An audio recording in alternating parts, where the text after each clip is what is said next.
ठरलं तर मगच्या येणाऱ्या भागामध्ये आपण बघणार आहोत. आता प्रियाला आणि साक्षीला शिक्षा झालेली असते, तर पोलीस कॉन्स्टेबल साक्षी आणि प्रियाला घेऊन चाललेले असतात. तेव्हा प्रिया त्यांना अपोज करत असते. तिला पूर्णाजी आणि कल्पनाताई दिसल्यानंतर ती त्यांना गयावया करते की पूर्णाजी आई मला जायचं नाही आहे, मी चुकलेली नाही आहे. पण तेवढ्या सायली समोर येते आणि प्रियाच्या कानाखाली मारते आणि प्रियाला म्हणते जसे करावे तसे भरावे. आता 7 वर्ष अशीच तू जेलमध्ये सड. ना तुला किल्लेदार भेटायला येतील ना सुभेदार. हीच तुझी खरी शिक्षा आहे प्रिया. तर कोर्टातून घरी आल्यानंतर सगळेजण खूप हर्ट झालेले असतात, खूप नाराज असतात. सगळ्यांना खूप मोठा धक्का बसलेला असतो की प्रिया म्हणजे त्यांची तन्वी असं कसं करू शकते.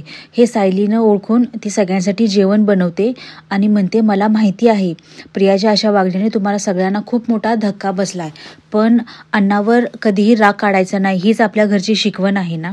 असं म्हणून ती पूर्ण आजींना घास भरवते आणि म्हणते की तुम्ही सगळ्यांनी प्लीज जेवून घ्या. आणि असं करून ती सगळ्यांना सावरण्याचा प्रयत्न करते.